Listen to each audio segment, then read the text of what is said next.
You've been lied to your entire life about women and love.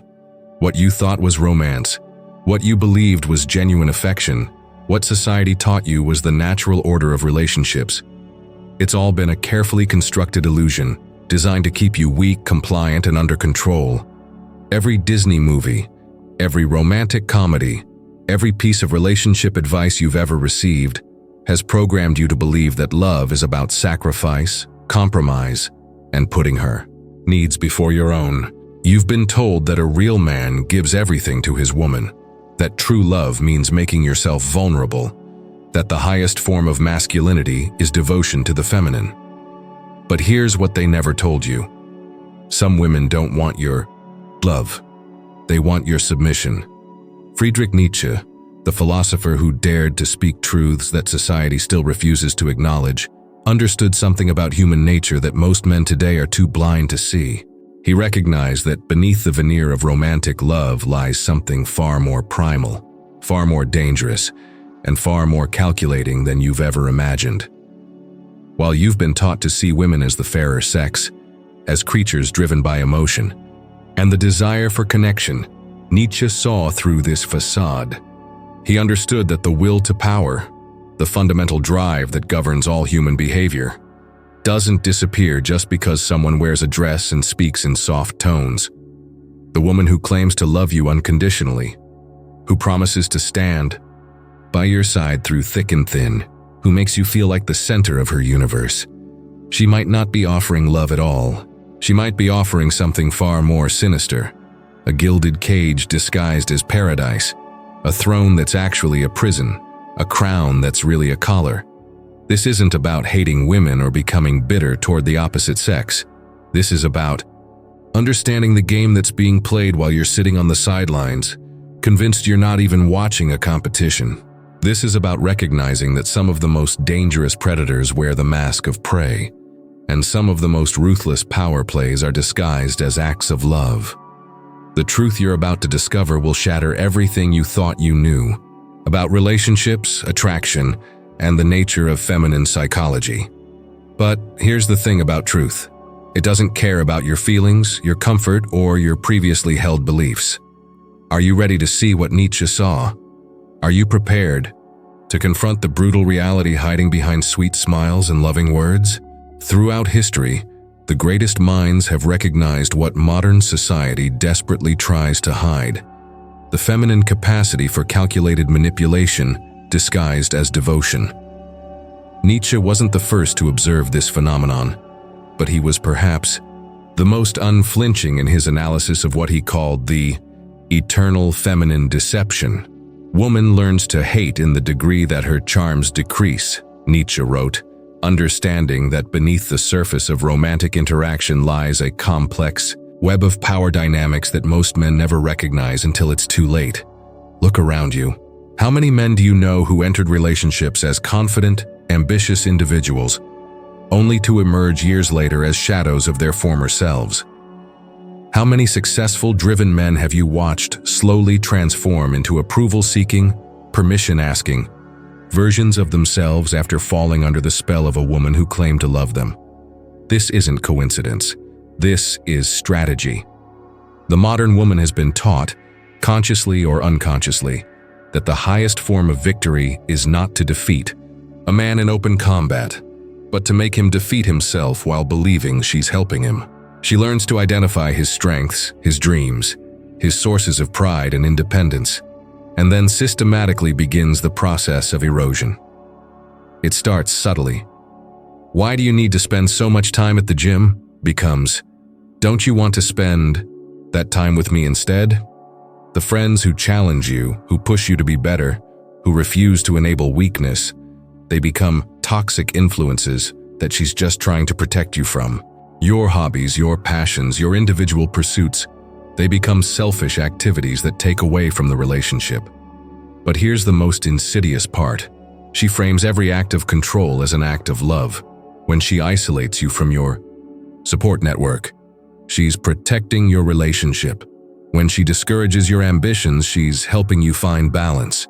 When she chips away at your confidence, she's keeping you grounded. When she makes you seek her approval for decisions, You once made independently, she's being your partner. Nietzsche understood that this wasn't malicious in the traditional sense. It was biological. The feminine drive isn't toward destruction for its own sake, but toward security through control. A woman cannot be secure with a man who maintains his independence, his strength, his ability to walk away. So she must neutralize these threats to her security by making him dependent on her validation, her presence, her approval. This is why the most dangerous women aren't the ones who openly challenge your authority. They're the ones who make you give it up willingly. They're the ones who make you believe that surrendering your power is actually a sign of strength, that sacrificing your independence is proof of your love. The red flags aren't always dramatic scenes and obvious manipulation. Sometimes they're gentle suggestions that slowly reshape your reality. Sometimes they're loving concerns that gradually limit your options. Sometimes they're expressions of devotion that require you to prove your commitment by abandoning everything that makes you who you are. But the result is always the same. A man who traded his authentic self for the illusion of being loved, only to discover that what he thought was love was actually conquest. The most sophisticated predators in nature don't attack their prey directly. They create conditions where their prey destroys itself. And no creature on earth has mastered this art more completely than the woman who seeks dominance disguised as devotion. Nietzsche observed that the degree and kind of a person's sexuality reach up into the ultimate pinnacle of his spirit. What he understood, and what modern men fail to grasp, is that sexual dynamics are never just about sex. They're about power, control, and the fundamental question of who submits to whom. The woman who wants to dominate rather than love operates through what psychologists now recognize as covert narcissistic patterns, but she's learned to weaponize the very thing that makes men most vulnerable: their desire to be needed, respected, and loved by the feminine. Here's how the psychological warfare unfolds. Phase 1: Idealization and mirroring. She becomes everything you never knew you needed. She shares your interests, supports your goals, admires your strength. But this isn't genuine compatibility. It's strategic mirroring. She's studying you, learning your weaknesses, identifying the precise emotional triggers that will make you dependent on her validation. During this phase, you feel like you've found your soulmate. In reality, you've encountered a psychological chameleon. Phase 2: Gradual boundary erosion. Once she's established herself as indispensable to your happiness, the subtle manipulation begins. She doesn't demand immediate submission. That would trigger your masculine instincts to resist. Instead, she creates situations where compliance appears to be your idea. I just worry about you when you're out so late with those friends. I support your dreams, but maybe we should be more realistic about our timeline. Each concession feels reasonable in isolation, but collectively they form chains. Phase 3: Emotional volatility and intermittent reinforcement. This is where the true psychological trap reveals itself.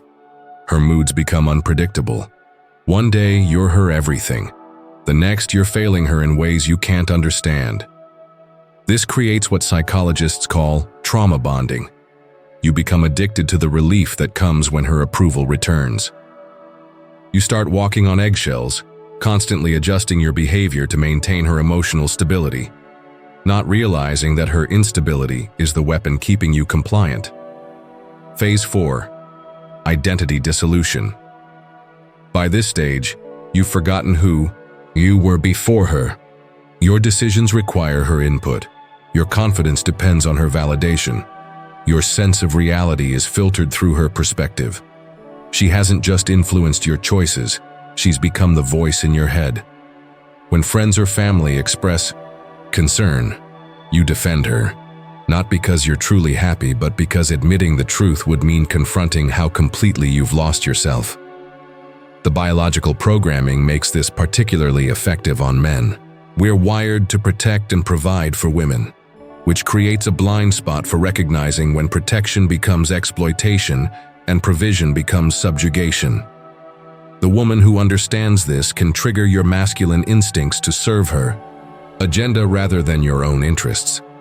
But here's what separates the woman who loves from the woman who dominates. Genuine love wants to see you grow stronger, more independent, more fully yourself. Dominance disguises itself as love while systematically dismantling everything that makes you powerful. A woman who loves you celebrates your friendships because she knows they make you happier. A woman who dominates you creates drama around your friendships because she knows they threaten her control. A woman who loves you supports your ambitions because she wants to see you fulfilled. A woman who dominates you questions your ambitions because she needs you dependent. A woman who loves you encourages your growth because she fell in love with your potential. A woman who dominates you fears your growth because it might lead you away from her influence. Nietzsche called this the difference between love that elevates and love that enslaves. One builds you into the man you're meant to become. The other traps you in the illusion of being loved while slowly draining away everything that makes you worth loving. He who would learn to fly one day must first learn to stand and walk, and run and climb and dance. One cannot fly into flying. Nietzsche understood that strength must be built systematically, and recognizing manipulation is the first step toward psychological freedom. The signs are always there, but they're written in a language most men were never taught to read. Here's how to decode the signals that separate genuine love from sophisticated control. The frame test. A woman who loves you operates within your frame. She adds to your life without requiring you to diminish yourself. A woman who seeks dominance constantly tests and challenges your frame until you're operating within hers. Pay attention to who adapts to whom in the relationship's natural flow. Does she enhance your existing life, or does she require you to rebuild your life around her needs? The independence response. Watch what happens when you maintain boundaries, pursue individual interests, or make decisions without consulting her. Genuine love celebrates your independence because it makes you more attractive and fulfilled. Manipulative control responds to your independence with emotional punishment. Tears, anger, guilt trips, or silent treatment designed to condition you against autonomous behavior. The support network analysis. Count how many of your meaningful relationships have weakened since she entered your life. A loving woman encourages your connections because she wants you to be fulfilled from multiple sources. Controlling woman systematically isolates you because other perspectives threaten her influence over your reality. The growth pattern. Are you becoming more of who you authentically are, or are you becoming more of who she needs you to be? Love amplifies your existing strengths and supports your personal evolution. Control requires you to abandon inconvenient aspects of your personality in favor of versions that serve her agenda. Building unshakable defense. Your protection isn't in avoiding all women. It's in becoming the kind of man who naturally repels manipulative behavior while attracting genuine feminine energy. Maintain your mission. Never make any woman the center of your universe. She should be a valuable addition to a life that was already meaningful, not the source of all meaning. When your purpose, goals, and identity exist independent of her validation, you become immune to manipulation that depends on your insecurity. Cultivate outcome independence. The moment you need her approval more than you need your integrity, you've lost. Practice making decisions based on your values rather than her reactions. Be willing to lose her rather than lose yourself. Ironically, this makes you more attractive to women capable of genuine love. Trust your instincts. Your masculine intuition evolved over millions of years to detect threats and opportunities. When something feels wrong, it usually is, even if you can't logically explain why. Don't let anyone convince you to override your instincts in favor of their emotional manipulation. Build anti-fragility. Instead of trying to avoid all relationship challenges, develop the strength to handle them without compromising your core self. This means financial independence, emotional resilience, social connections outside the relationship, and an unshakable sense of your own worth. The strongest defense against a woman who seeks to dominate is becoming a man who doesn't need to be loved more than he needs to be respected, starting with respecting himself. What does not kill me makes me stronger. Nietzsche's most famous words weren't about surviving hardship. They were about the alchemical process of transforming challenge into power. And there is no greater challenge for the modern man than learning to love without losing himself. Path forward isn't about becoming bitter, cynical, or closed off to authentic connection. It's about becoming so grounded in your own value, so clear about your boundaries, so unshakable in your mission that you naturally attract women who enhance, rather than diminish your life. The foundation of masculine power. Your strength must come from within, not from external validation. Build a life so compelling that you'd be content living it alone. Pursue goals that excite you regardless of who's watching. Develop skills that make you valuable in the marketplace of life. Create a social network that challenges and supports your growth. When you need nothing from a woman except her genuine companionship, you become attractive to women capable of genuine love. The art of selective investment. Not every woman deserves your emotional investment. Learn to recognize the difference between a woman who adds value to your life and one who demands you sacrifice value for her comfort. A high-value woman will inspire you to become better, not require you to become smaller. She'll earn your investment through her actions, not demand it through her emotions. Maintaining your edge, never stop growing. Never stop challenging yourself. Never stop becoming.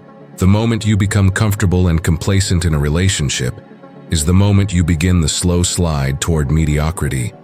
A woman worth keeping will be inspired by your continuous evolution, not threatened by it. The ultimate frame.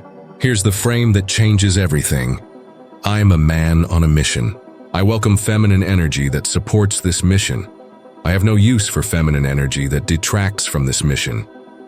This isn't about being cold or unloving. It's about being clear about your priorities and uncompromising about your standards. When you operate from this frame, several things happen automatically. Manipulative women lose interest because they can't gain control. High-quality women become more attracted because they recognize authentic masculine leadership. And you stop wasting time on relationships that diminish rather than enhance your life. Nietzsche understood that the Superman, the evolved man, doesn't transcend his humanity by avoiding its challenges, but by mastering them so completely that he becomes immune to their weaknesses. The choice is yours. Remain vulnerable to sophisticated manipulation disguised as love, or develop the strength to inspire authentic love through unshakable self-respect. Man's happiness, I will. Woman's happiness, he wills. Nietzsche. Here's the truth that will either liberate you or destroy you. You were never meant to be completed by another person. You were meant to be so complete in yourself that others are drawn to your wholeness. The women who seek to dominate can only succeed with men who are desperate to be dominated. The women capable of genuine love are only attracted to men who don't need their love to feel whole. Stop seeking someone to complete you. Become someone worth completing. The game was rigged from the start, but only against men who don't know they're playing. Now you know.